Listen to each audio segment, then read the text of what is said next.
स्वर्गीय मुलायम सिंह यादव के प्रथम पुण्यतिथि के पूर्व संध्या पर उनके द्वारा ऐतिहासिक फैसले एवं किए गए कार्यों का समाजवादी पार्टी के नेता व पूर्व विधायक विजय बहादुर यादव ने किया बखान। आपको बता दें कि गोरखपुर जनपद के 323 गोरखपुर ग्रामीण क्षेत्र के पूर्व विधायक विजय बहादुर यादव ने प्रेस वार्ता करते हुए नेताजी स्वर्गीय मुलायम सिंह यादव के प्रथम पुण्यतिथि के पूर्व संध्या पर जमकर उनके कार्यों का बखान करते हुए उनके कार्यों को गिनाया।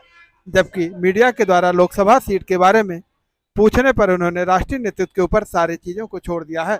वहीं उन्होंने सिर्फ उनके कार्यों को गिनाते हुए मीडिया के सामने अपनी बातें रखी और उन्होंने बताया कि किस तरह से आज काम करना चाहिए और जो काम हो रहा है उसे किस तरह से किया जाना चाहिए। उन्होंने मौजूदा सरकार के ऊपर भी कुछ कहा। मित्र, हम बता दें कि हम लोग सामाजिक कार्यकर्ता हैं और समाज में शोषित, पीड़ित, उपेक्षित सामाजिक कार्यकर्ता का मतलब होता है कि समाज के निचले पायदान पर जो लोग खड़े हैं उनको उठाना और उनकी बातों को सड़क से लेकर के सदन तक पहुंचाना। कल हम लोगों के नेता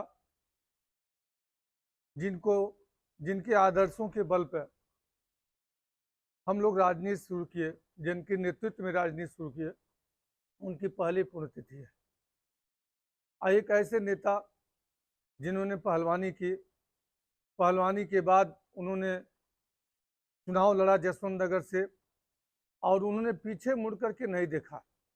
एक के बाद एक दिक्कतों का सामना करते हुए, हर चैलेंज को स्वीकार करते हुए प्रदेश के सदन से लेकर के देश के सदन में उन्होंने पहुंचने का काम किया और प्रदेश में वह 3 बार मुख्यमंत्री रहे, तब भी ऐतिहासिक निर्णय उनका रहा।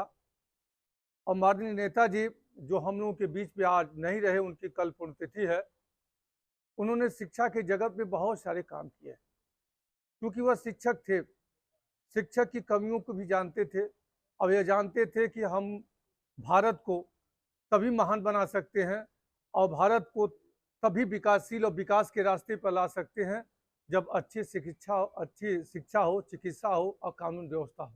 आपने देखा होगा कि हजारों विद्यालयों को उन्होंने एक ही बार में सरकार में आने के बाद एडेड पर लाने का काम करते हैं, क्योंकि शिक्षकों की दुर्गत को वो समझ सकते थे कि एक शिक्षक जो पढ़ लिख करके और जब ऐसे नॉन एडेड विद्यालयों में जब पठन पाठन के लिए बच्चों को शिक्षा देने का काम करता है, पढ़ाने का काम करता है और बच्चों का देश का भविष्य भविष्य को बनाने का काम करता है, तो अगर उस शिक्षक के पास ही कुछ सुविधाएं नहीं होंगी और तो वह कैसे काम कर सकता है।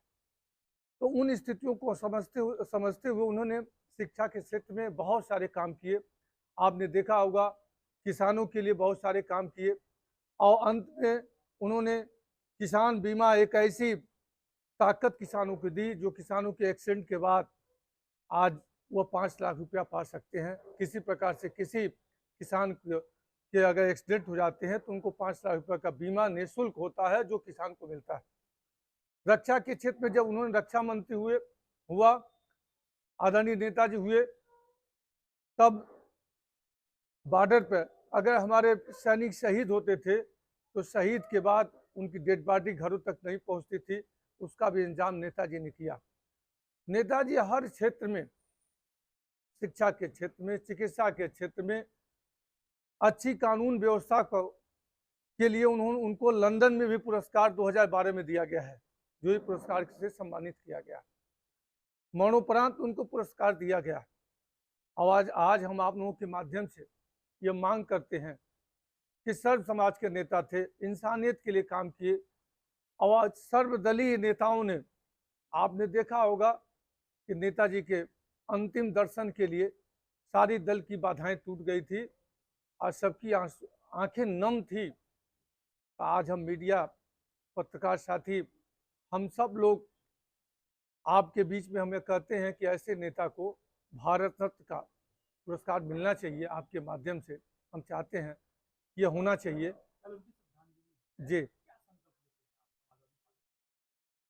मित्र, हम तो कहते हैं कि गांव के गलियों से निकले हुए नेताजी मुलायम सिंह यादव जिस ऊंचाई पर पहुंच करके आपने देखा होगा कि बीहट से फूलन देवी जब जेल में जाती हैं तो फूलन देवी पर भी उनकी निगाह पड़ती है और उनको जेल से बाहर निकाल करके एक ऐसी बेटी को सदन में भेजने का काम करते हैं जो बेटी उस दुख दर्द को झेलती है। वह जानते हैं कि लोकसभा में जाएगी तो ऐसे दुख दर्द को उठाएगी और पीड़ित शोषित उपेक्षित की आवाज बनेगी, तो उनको भी लोकसभा में पहुंचाया उन्होंने।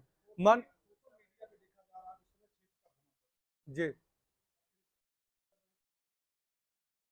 नहीं मित्र, हमारे बहुत सारे साथी रहे इस पूर्वांचल में। जब जब कभी समस्याएं जहां भी रही हूं, चाहे वह गोरखपुर के बाढ़ की समस्या रही हो, चाहे आपने कोरोना काल को देखा होगा, कोरोना काल में भी हमने बढ़ चढ़ करके हिस्सा लिया।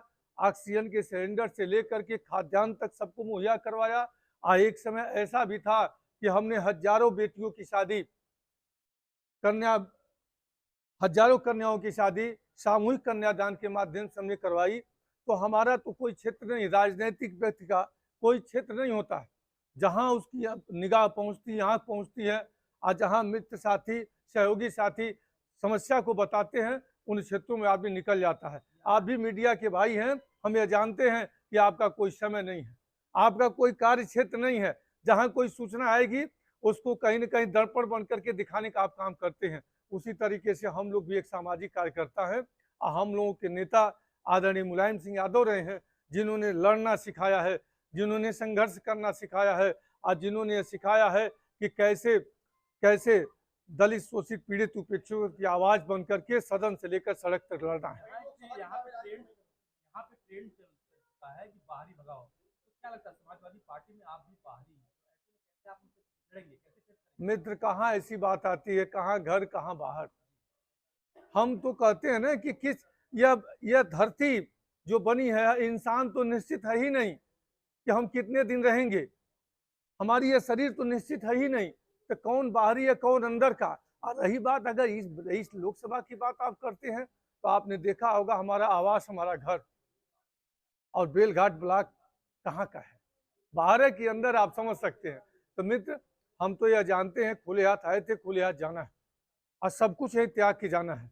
तो हम लोगों को काम करना चाहिए और ऐसे नेताओं के काम से हम लोगों को सीखना चाहिए। मित्र, हमने तो सीखा है, और हमारा उद्देश्य कोई राजनीति में आकर के लोकसभा और विधानसभा का चुनाव लड़ना नहीं है। हमारा उद्देश्य जहां तक हो सके ऐसे लोग जो बॉर्डर ऑफ बिलो रहने वाले लोग हैं, उनके सेवा भाव से हम काम कर रहे हैं।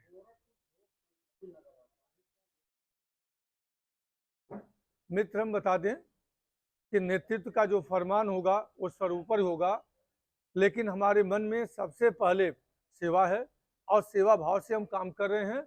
हमारे लिए कोई क्षेत्र बटा बधा नहीं है। उत्तर प्रदेश के बीच में कहीं भी कोई बात अगर समस्या आती है तो हम लोग जाते हैं और करते रहते हैं। जी सर,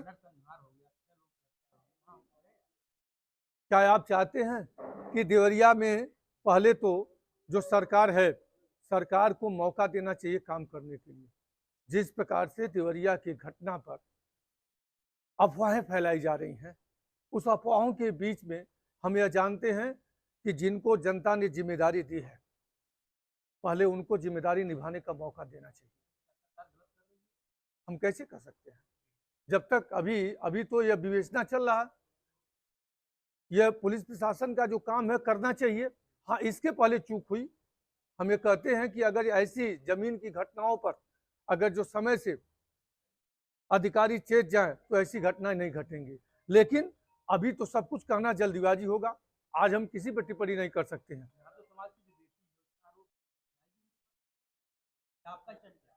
नहीं, हमारा स्टैंड तो पीड़ित परिवार सब लोग हैं जो हत्याएं जिनके घरों में हुई है, हमारा स्टैंड यही है कि सबके पास जाना चाहिए।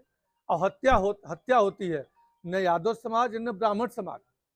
वहाँ तो आप देखे होंगे उस हत्या में जो FIR हुए हैं, जो लोग अरेस्ट हुए हैं, उसमें कौन कौन और किन किन जातियों के लोग हैं। तो कहाँ जात की बात आती है, यह भाव पैदा करना, इंसानियत में आपस में लड़ाने वाली बात आती है। यह बात कतई नहीं होनी चाहिए। हमारे नेता कभी हम लोगों को यह नहीं सिखाए और न हमारे माँ बाप ने सिखाए। हम लोग इंसान हैं और इंसानियत के लिए काम करने के लिए आए हैं। हम चाहे आज छायाकार हो, चाहे मीडिया के साथी हो, हम चाहे सामाजिक कार्यकर्ता हों। आपने देखा होगा 2012 से 17 का समय हम जब सदन में थे तो जो हमारे आज नेता है आदरणीय अखिलेश यादव जी, उनके कामों से प्रभावित होकर के जो जिले से जिलों को 4 लेन से जुड़ा, जो उन्होंने कन्या विद्याधन दी, जो समाजवादी पेंशन दिया, आज जो उनके अंदर सहजता और सरलता के हम कायल हैं, हम उनके सहजता और सरलता से प्रभावित होकर के हम उनके अंदर काम करने का बीड़ा उठाए, आज काम कर रहे हैं।